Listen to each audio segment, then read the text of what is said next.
یہ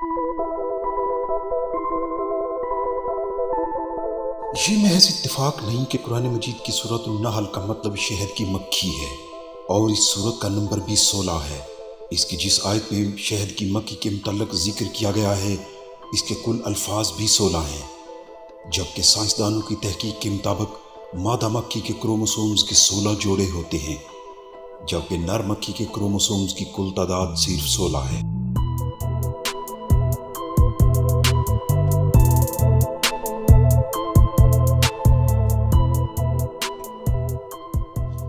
شہد کی مکھی جس کے بارے میں ایک لمبی سورت قرآن مجید میں موجود ہے، اس کے عجائبات یہیں پر ختم نہیں ہو جاتے، بلکہ ان پر کی جانے والی تحقیق نے بالآخر یہ بھی پتہ لگا لیا کہ شہد کی مکھیاں اپنی ملکہ کیسے چنتی ہیں، اور یہ بھی معلوم کر لیا گیا کہ ان کی زبان اور انداز گفتگو کیا ہے۔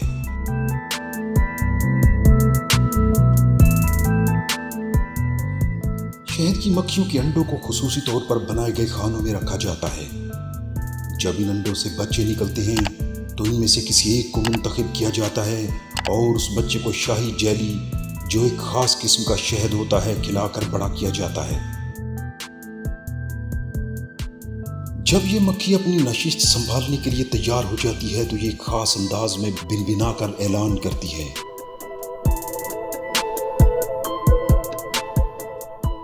لیکن عین اسی وقت اسے ایک جنگ بھی لڑنی پڑتی ہے، اور ایسا صرف اسی وقت ہوتا ہے جب کوئی اور مکھی بھی اپنی حکومت کا اعلان کر دیتی ہے۔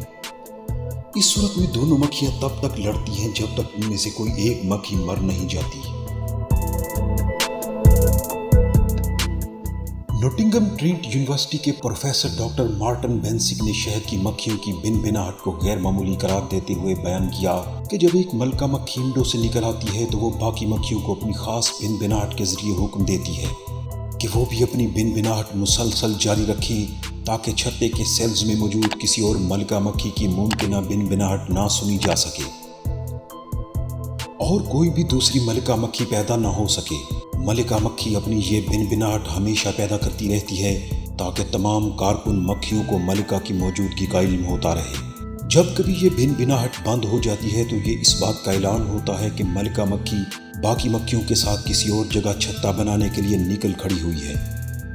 اس صورت میں سیلز میں قید کسی اور ملکہ مکھی کو تیار کیا جاتا ہے۔ ابتدائی تحقیقات کے مطابق شہد کی مکھیوں کو 3 گروہوں میں تقسیم کیا گیا تھا، جن میں کارکن مکھی جو کہ پھولوں کے باغات اور مقامات تلاش کرتی ہے اور خام شہد پھولوں سے اکٹھا کرتی ہے، اس کو چھتوں کے خانوں میں جمع کرتی ہیں اور اس کو خالص شہد میں تبدیل کرتی ہیں۔